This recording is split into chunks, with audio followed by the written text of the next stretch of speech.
We don't have a garbage disposal, number one, and number two is it makes great garden compost for your flowers, your vegetables, your yard. It's organic.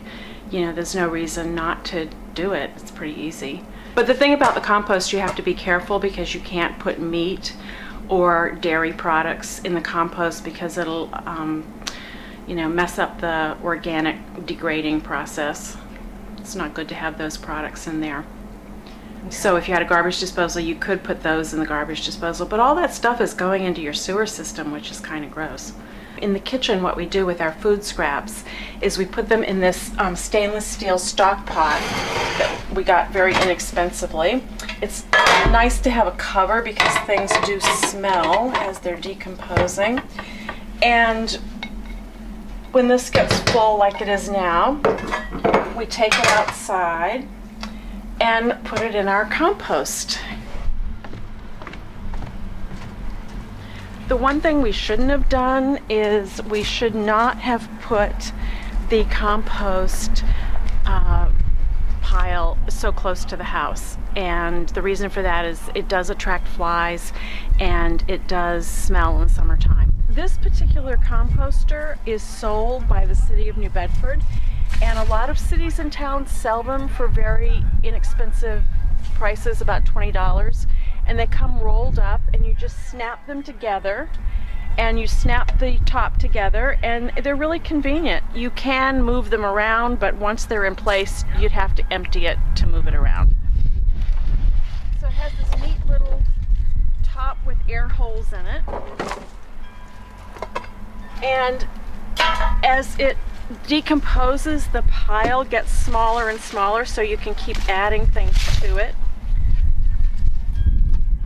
Ooh, it's really stinky because we didn't do this for a few days.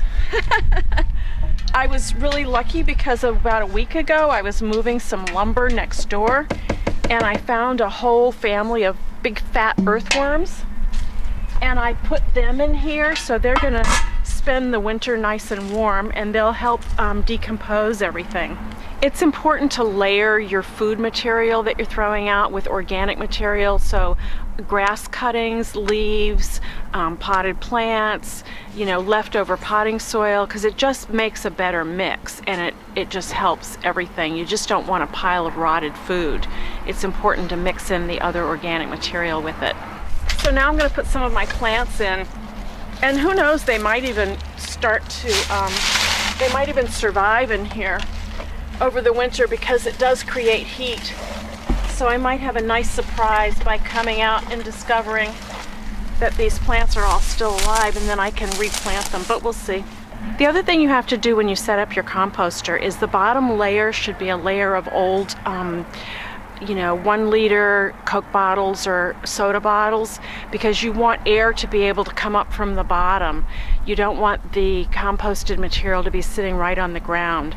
So first you put your circular base down, and then you fill it with either old milk jugs, plastic milk jugs, or soda bottles. Go get a compost bin and do it. And if you can't get a compost bin from your city, you can make one out of chicken wire and just, you know, wire it up and put stuff in there with leaves and it'll work. Because of the compost bin where our foodstuffs go and our leaves, and our city recycles almost everything that can be recycled, we only put out 1 small bag of trash a week.